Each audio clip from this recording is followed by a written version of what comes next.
नमस्कार स्टूडेंट, स्वागत है आपका अपने चैनल डुग्गू कोचिंग सेंटर में। आज मैं आपको रुखसानानी का पेपर लेकर आया हूँ जो रिसेंट में 4 से 5 दिन में हुआ है।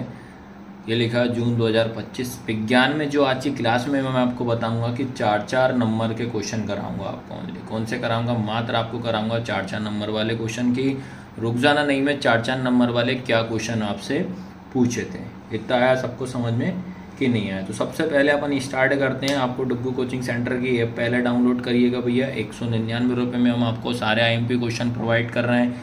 आपको प्ले स्टोर पे जाना है, डुग्गू कोचिंग सेंटर की ऐप को डाउनलोड करना है। जब पूरी अच्छे तरीके डाउनलोड जब हो जाती है, आपको क्या करना है, क्लास 10 में क्लिक करना है। उसके बाद पहला जो ऑप्शन रहेगा द्वितीय परीक्षा क्लास 10, उसको क्लिक करिएगा और उस कोर्स को आप जरूर परचेस करिएगा। तो सबसे पहले हम सीधे आते हैं 4-4 नंबर वाले पे। तो देखो 4 नंबर में आपको सबसे पहले मैं बता देता हूँ। 4 नंबर का जो क्वेश्चन आया था चैप्टर फर्स्ट से आया था भैया, पहले ही मैं क्लियर कर दे रहा हूँ। 4 नंबर का जो क्वेश्चन आया था चैप्टर फर्स्ट से आया था। क्या क्वेश्चन पूछा था? निम्नलिखित रासायनिक समीकरण को संतुलित कर लिखिए, करके लिखना है। केमिकल इक्वेशन रही, इनको बैलेंस बनाना। आपको इसको मैंने बहुत अच्छे तरीके से आपको समझाया हुआ है, डुग्गू कोचिंग सेंटर की ऐप में भी है और हमारा यूट्यूब चैनल पे भी आप जाइएगा। वीडियो में आपको बैलेंस इक्वेशन किस तरीके से करते हैं वो मैंने आपको अच्छी तरीके से समझाया। तो 4 नंबर का आया था, पहले नंबर चैप्टर फर्स्ट में ही आया था। और इसके और में आपको ये आया था, इनकी आपको इक्वेशनें लिखनी थी। निम्नलिखित अभिक्रियाओं के लिए संतुलित रासायनिक समीकरण लिखिए। Calcium hydroxide plus carbon dioxide, इससे क्या रिएक्शन मिलेगी, ये पढ़ना है। और साथ ही साथ मैं आपको और क्लियर कर दे रहा हूँ, कुछ और एक्स्ट्रा क्वेश्चन भी दे रहा हूँ आपको मैं इस चैप्टर के, फर्स्ट चैप्टर के। 4 नंबर में क्या है? ऊष्माक्षेपी एवं ऊष्माशोषी अभिक्रिया क्या है? उदाहरण। इसके आपको एग्जाम्पल जरूर लिखना पड़ेगा बेटा। एक्सोथर्मिक एंड एंडोथर्मिक रिएक्शन क्या होती है, विथ एक्सप्लेन करना है। उसके बाद संयोजन अभिक्रिया एवं वियोजन अभिक्रिया क्या है, उदाहरण सहित आपको समझाना है। कॉम्बिनेशन एंड डीकम्पोजिशन रिएक्शन क्या होती है, ये पढ़ना है। उसके बाद अगर मैं बात करता हूँ विस्थापन और द्विविस्थापन अभिक्रिया क्या है, displacement and double displacement reaction की बात करता हूँ। उपचयन और अपचयन, ऑक्सीडेशन रिडक्शन क्या होता है। लोहे की वस्तु को हम पेंट क्यों करते हैं, आपको इसका कोरोजन का संचारण क्या होता है। Why the iron article on the paint कैसे तरीके से करता है। इतने क्वेश्चन आपको करना है। तो देखो पहले चैप्टर की अगर मैं बात करूँ, सबसे पहले नंबर तो आपको ये क्वेश्चन कवर करिएगा। उसके बाद आपको बैलेंस इक्वेशन कैसे करते हैं वो जरूर करना। मेरे यूट्यूब चैनल पे आपको ये सारा सॉल्यूशन के साथ आपको मिल जाएगा। तो अगला चेक करते हैं कि और क्या आपको 4 नंबर में आपसे पूछा था भैया। अब बात करते हैं 4 नंबर में आपसे पूछ दिया था, ये आया था डायग्राम। देखो आपको प्रश्न क्रमांक 22, मानव उत्सर्जन तंत्र का स्वच्छ नामांकित चित्र बनाइए। Draw neat and labelled diagram of human excretory system. और इसमें अथवा पूछा था, मानव पाचन तंत्र का स्वच्छ नामांकित चित्र बनाइए। Draw neat and labelled diagram of the human digestive system 4 number में आपसे पूछा था। तो इसके साथ ही साथ में कुछ और डायग्राम भी आप करके जाइएगा बच्चे लोग, तो हो सकता है आपको इसमें आपसे पूछ आया सबको समझ में कि ये 3 डायग्राम जो है ये तो आना ही आना है भैया।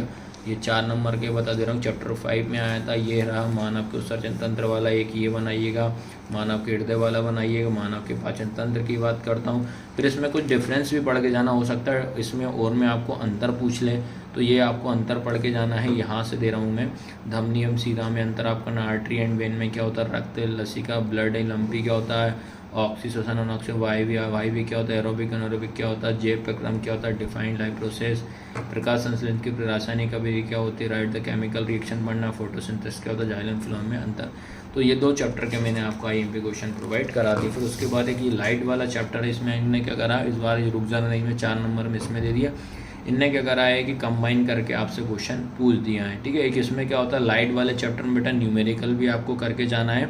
इसमें न्यूमेरिकल भी पूछता है ना, तो पहले मैं आपको इसमें सिंपल ये वाला क्वेश्चन करा देता हूँ, फिर लाइट चैप्टर के न्यूमेरिकल भी मैं आपको बता दूँ। तो पहले क्या क्वेश्चन पूछा है वो देखिएगा आप। 4 नंबर में आपसे क्या पूछा है, प्रकाश के परावर्तन की परिभाषा एवं सूत्र लिखिए और प्रकाश के परावर्तन का नामांकित चित्र आरेख बनाइए। Write the definition and formula of reflection of light and draw a labelled ray diagram of the reflection of light. अथवा में इसमें और में आएगा, प्रकाश के अपवर्तन की परिभाषा व सूत्र लिखिए। प्रकाश के अपवर्तन का नामांकित चित्र आपको बनाना है।